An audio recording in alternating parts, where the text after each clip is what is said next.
ప్రాణత్యాగం చేసిన గొప్ప దేవుడా, విరిగి నలిగిన మనసుతో నాయన నీ కొరకై సిద్ధపరచబడే కృప భాగ్యము మాకు దయచేయమని, మా అపరాధములను, పాపములను, దోషములను నేను శిలువ మానుపై భరించి మమ్మల్ని నాయన పవిత్రులుగా చేసిన గొప్ప దేవుడా, నీకే వందనాలు, స్తుతులు, స్తోత్రములు చెల్లిస్తూ ఈ మధ్యాహ్న కాల సమయంలో కూడి వచ్చిన నీ బిడ్డలందరినీ జ్ఞాపకం చేసుకోమని, నీ సన్నిధిలో ఉన్నటువంటి ప్రతి ఒక్క బిడ్డని జ్ఞాపకం చేసుకోమని, నీ బిడ్డల ద్వారా వారి కుటుంబాలను మీరు జ్ఞాపకం చేసుకోమని, నీ వాక్యము చేత నీ బిడ్డలను సిద్ధపరచమని, మా కొరకై నాయనా నీవు కలువరిలో కార్చిన ఆ పవిత్ర రక్తము ద్వారా నీ బిడ్డలందరినీ నాయనా నీ సాక్షులుగా మార్చుకోమని కోరుకు యేసయ్య నామమును బట్టి అడిగి వేడుకుంటున్నాము తండ్రి.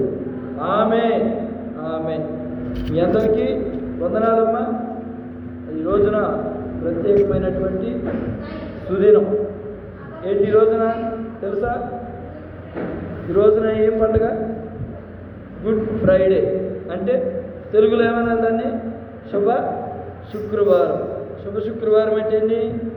ఈ రోజున మన దేవాది దేవుడైనటువంటి యేసు ప్రభువారు మన కొరకై ఈ లోకానికి వచ్చి అనేక మందిని ఆయన వైపు త్రిప్పుకొనుచు సువార్త సాగిస్తున్నటువంటి సమయంలో లేఖనాలు రాయబడినట్లుగా, ఎలా లేఖనాలు రాయబడినట్లుగా ఆయన మనందరి కొరకు శిలువ శిక్ష భరిస్తూ శిలువ పైన మరణించి మరి సమాధిలో పెట్టబడినటువంటి దినం ఈరోజు. ఆయన మరి ఉదయకాల సమయంలో 9 గంటల సమయంలో ఆయన్ని శిలువ వేసినట్లుగా మరి అనేక గ్రంథాలు మనకి తెలియపరుస్తూ ఉన్నాయి. ఉదయాన్నే తెల్లవారుజామునే ఆయన్ని మరి ఆ భుజస్కంధాల పైన శిలువ మోయిస్తూ మరి ఆ కలువరి కొండపైకి ఆయన్ని భుజస్కంధాల పైన శిలువ వేసి మోసుకుంటూ మరి అనేక మంది సైనికులు ఆయన్ని కొడుచు మరి దూషిస్తూ ఉమ్మివేస్తూ నువ్వు యూదుల రాజు అని కొడుతూ ఆయన్ని కలువరి శిలువ పైకి తీసుకుని వెళ్ళి శిలువ వేసినట్లుగా మనం చూస్తూ ఉన్నాం. ఇవన్నీ కూడా మనందరి కొరకు, ప్రతి ఒక్కరి కొరకు, పిల్లలు, పెద్దలు, మగవాళ్ళు, ఆడవాళ్ళు, పురుషులు, స్త్రీలు అని తారతమ్యం లేకుండా సకల మానవాళి కొరకు కూడా ఆయన ఈ కార్యక్రమాన్ని జరిగించాడు. ఎందుకో తెలుసా? నీ కొరకు, నా కొరకు ఆయన కలువరి శిలువలో రక్తధారను కార్చాడు. చూడండి, బైబిల్ గ్రంథం తెరిచి చూడండి. చదవగలిగిన వారందరూ కూడా బైబిల్ గ్రంథం ధ్యానించుదాం.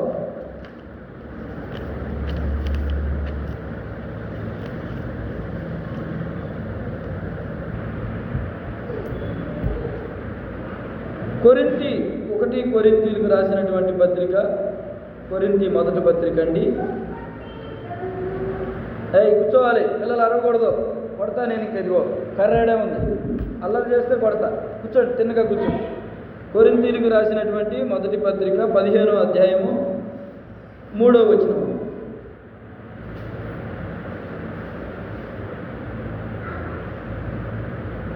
మూడో వచనం ఆఖరి లైన్ చదవండి. అదేమనగా లేఖనముల ప్రకారము క్రీస్తు మన పాపముల నిమిత్తము మృతి పొందెను, సమాధి చేయబడెను, లేఖనముల ప్రకారము 3వ దినముననే లేపబడెను. చూడండి, ఇవన్నీ కూడా ఏదో మనం అనుకుంటాం, కానీ యేసు ప్రభువును అప్పటికప్పుడే నిర్ణయించేసి అన్యాయపు తీర్పునిచ్చేసి మరి ఆయన శిక్షించేసి మన కొరకు ఆయన ప్రాణత్యాగం చేసేశాడు, కాదంటలేదు. కానీ అది అప్పటికప్పుడే జరిగినది కాదు. అపోస్తలుడైన పౌలు గారు చెప్తున్నారు కదా, ఇదంతా కూడా లేఖనముల ప్రకారము ఇవన్నీ కూడా జరగవలసి ఉన్నది. లేఖనాల్లో ఎక్కడ రాసిందో కూడా మనం తెలుసుకుందాం. చూడండి, యెషయా గ్రంథం 53వ అధ్యాయం చూడండి. యెషయా గ్రంథము 53వ అధ్యాయము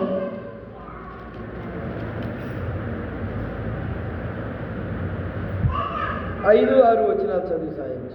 చూడండి, 5 కాదు, 4 వచనం నుంచి చదవండి. నిశ్చయముగా అతడు మన రోగములను భరించెను, మన వ్యసనములను వహించెను. అయినను మొత్తబడిన వానిగాను, దేవుని వలన బాధింపబడిన వానిగాను, శ్రమనొందిన వానిగాను మనం అతనిని ఎంచితిమి. మన అతిక్రమములను బట్టి అతడు గాయపరచబడెను, మన దోషములను బట్టి నలగగొట్టబడెను. మన సమాధానార్థమైన శిక్ష అతని మీద పడెను, అతడు పొందిన దెబ్బల చేత మనకు స్వస్థత కలుగుచున్నది. మనమందరము గొర్రెల వలె త్రోవ తప్పిపోతిమి, మనలో ప్రతివాడును తనకిష్టమైన త్రోవను తొలిగెను. యెహోవా మన అందరి దోషములను అతని మీద మోపెను. అతడు దౌర్జన్యము నొందెను, బాధింపబడినను అతడు నోరు తెరవలేదు.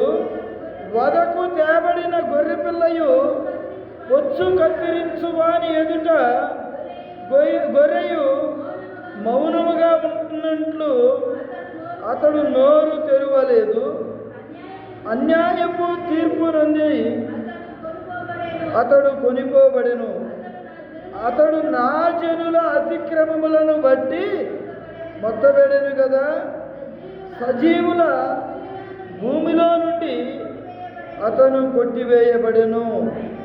అయినను అతని తరము వారిలో ఈ సంగతి ఆలోచించిన వాడెవడు? చాలు. చూడండి, మనం యేసు ప్రభువుని గురించి ఎంత తెలుసుకున్నా తక్కువేనండి, అవునా కదా? మనం యేసు ప్రభు, అమ్మ మీరు కూడా పైన కూర్చోండి, అక్క మీరు కూడా పైన కూర్చోండి, కింద వద్దులే, కూర్చోండి సార్, పైన కూర్చోండి. చూడండి, ఆయన నిశ్చయముగా ఎవరి దోషములను భరించాడంట. 4వ వచనం చూడండి ఒకసారి. మళ్ళా నేను ఇప్పటికప్పుడు చెప్తూ ఉంటాను, మీరు అదే అధ్యాయంలో లైన్ పెట్టి చూస్తూ ఉండండి. ఎవరి దోషములను, ఎవరి రోగములను భరించాడు ఆయన? మన రోగములను భరించెను, మన వ్యసనములను వహించెను. చూడండి, మనకి రావలసినటువంటి రోగాలు కావచ్చు, మనకున్నటువంటి వ్యసనాలు కావచ్చు, మనకున్నటువంటి పాప దోషములు ఏవైతే మనకి సంక్రమిస్తాయో పితరులను బట్టి కావచ్చు, మనం చేసుకున్నటువంటి కార్యాలను బట్టి కావచ్చు, చిన్న వయసు నుంచి మనం మరణించే వరకు కూడా, పుట్టినది మొదలుకొని మరలా చనిపోయేంత వరకు మానవ జీవితంలో ఏదో ఒక తప్పిదం, ఏదో ఒక తొందరపాటు నిర్ణయం, ఏదో ఒక చెడ్డ ఆలోచన, ఏదో ఒక తొందరపడి అవతల వారిని అనటమో, దూషించటమో, చేయి చేసుకోవడమో, ఏదో ఒక విధముగా మనకు రావలసినటువంటి పాపాలు ఉంటాయి. చూడండి, మనం చేసిన పాపాలు అవన్నీ కూడా ఏం చేశాడంటే దేవుడు ఆయన పైన ఆయనే వహించెను. ఆయనను మొత్తబడిన వానిగాను, దేవుని వలన బాధింపబడిన వానిగాను, శ్రమనొందిన వానిగాను మనం అతనిని ఎంచితిమి. అంటే ఏంటి? ఆయన్ని మనం అప్పటికీ శిక్షించేశాం. యెషయా గ్రంథంలో ఇది ఓన్లీ ప్రవచనం మాత్రమే. జరగబోయేది కొన్ని వందల సంవత్సరాల క్రితమే దేవుడు ముందుగానే వ్రాయించాడు. మనందరి కొరకు ఆయన బలి అవ్వబోతున్నాడు, మనందరి కొరకు ఆయన ప్రాణత్యాగం చేయబోతున్నాడు. నీ వ్యసనాలు, నీ పాపాలు, నీ దోషాలన్నీ కూడా ఒక ఆయన సిలువ పైన ఆయన భరిస్తాడు. ఆయన ఎలా ఉంటాడంటండి? 5వ వచనం చదవండి. మన అతిక్రమ క్రియలను బట్టి అతడు గాయపరచబడతాడు, మన దోషాలను బట్టి నలగగొట్టబడతాడు. మనకు సమాధానం కలిగించడం కొరకై, మనకి ఏదైతే సమాధానం లేకుండా కుటుంబాల్లో, స్నేహితులతో, కుటుంబ సభ్యులతో, ఆర్థిక ఇబ్బందులతో సమాధానం లేకుండా ఉంటామో వాటన్నిటి నిమిత్తమై ఆయన శిక్షించబడతాడు. కిందకి, అతడు పొందిన దెబ్బల చేత మనకి స్వస్థత కలుగుతుంది. ఆయన దెబ్బలు పొందలేదనుకోండి, ఆయన పేరిట మనం ప్రార్థించినప్పుడు మనకి స్వస్థతలు ఉండవు.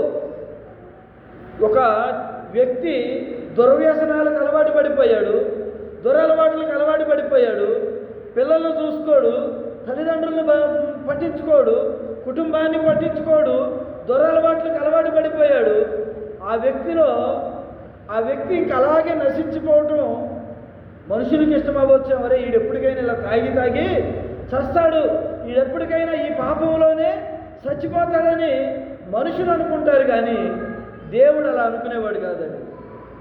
దేవుడు ఏమనుకుంటాడో తెలుసా? వీడు ఎప్పటికైనా మారాలి, వాడి కుటుంబాన్ని వాడు పోషించుకోవాలి, వాడి తల్లిదండ్రులను వాడు గౌరవించుకోవాలి. అప్పటి వరకు అవమానకరంగా ఉన్నటువంటి వీడి జీవితం, నిందలతో ఉన్నటువంటి వీడి జీవితం గొప్ప పేరుతో ప్రఖ్యాతితో వీడు వెలిగిపోవాలి అని దేవుడు ఆలోచన చేస్తాడు. ఇలా దుర్వ్యసనాలలో ఉన్నటువంటి వ్యక్తి దేవుని వైపు చూచి, పాపములో కొట్టుకుపోతున్నటువంటి వ్యక్తి దేవుని వైపు చూచి, దేవా నా పాపము క్షమించు, దేవా నా దోషమును పరిహరించు అని ఎప్పుడైతే దేవుని సన్నిధికి వచ్చి దేవుని సన్నిధిలో వేడుకుంటాడో ఆ క్షణము నుంచి ఆ వ్యక్తి యొక్క జీవితం మారిపోతుంది. ఏమవుతుందండి? మారిపోతుంది.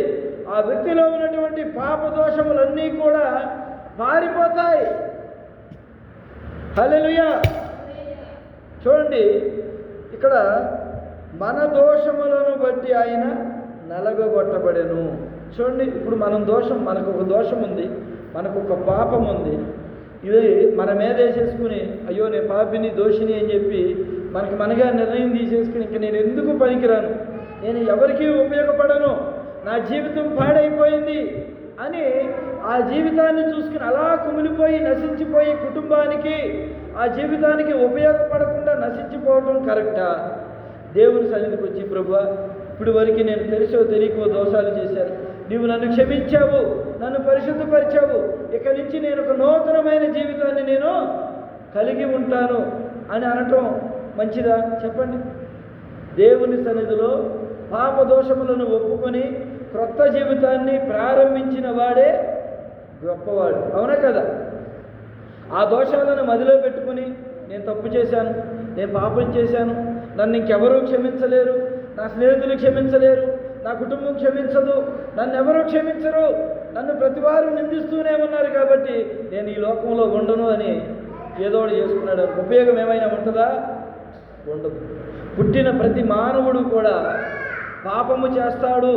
మాట ద్వారా, చూపు ద్వారా, ఆలోచన ద్వారా ఏదో విధంగా తప్పు చేస్తాడు.